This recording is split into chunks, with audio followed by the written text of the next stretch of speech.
ఏపీని వర్షాలు వీయడం లేదు. దక్షిణ అండమాన్ సముద్రం మీదుగా ఉపరితల ఆవర్తనం విస్తరించే అవకాశం ఉందని అమరావతి వాతావరణ కేంద్రం తెలిపింది. ఇది అల్పపీడనంగా మారి ఆ తరువాత 48 గంటల్లో పశ్చిమ వాయువ్య దిశగా తమిళనాడు తీరం వైపు కదిలే అవకాశం ఉందని పేర్కొంది.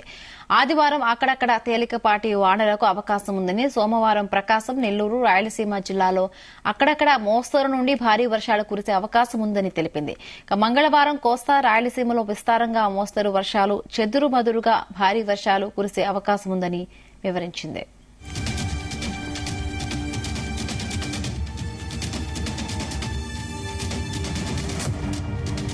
వాతావరణ పరిస్థితులు అనుకూలించడంతో పాటుగా ఉపరితల ఉష్ణోగ్రతల కారణంగా బంగాళాఖాతంలో వరుసగా అల్పపీడనాలు ఏర్పడుతూ ఉన్నాయి.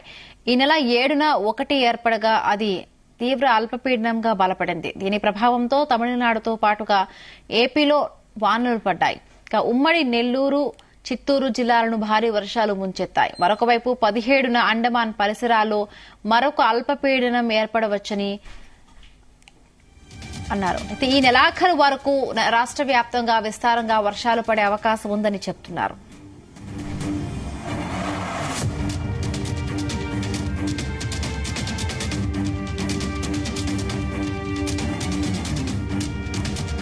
ఏపీలో చలి తీవ్రత పెరిగింది. ఉమ్మడి ప్రకాశం, నెల్లూరు మినహా రాష్ట్ర వ్యాప్తంగా ఉష్ణోగ్రతలు పడిపోయాయి. ఏజెన్సీ ప్రాంతాల్లో 12 డిగ్రీల కంటే దిగువన ఉష్ణోగ్రతలు నమోదు అవుతున్నట్లుగా తెలుస్తోంది.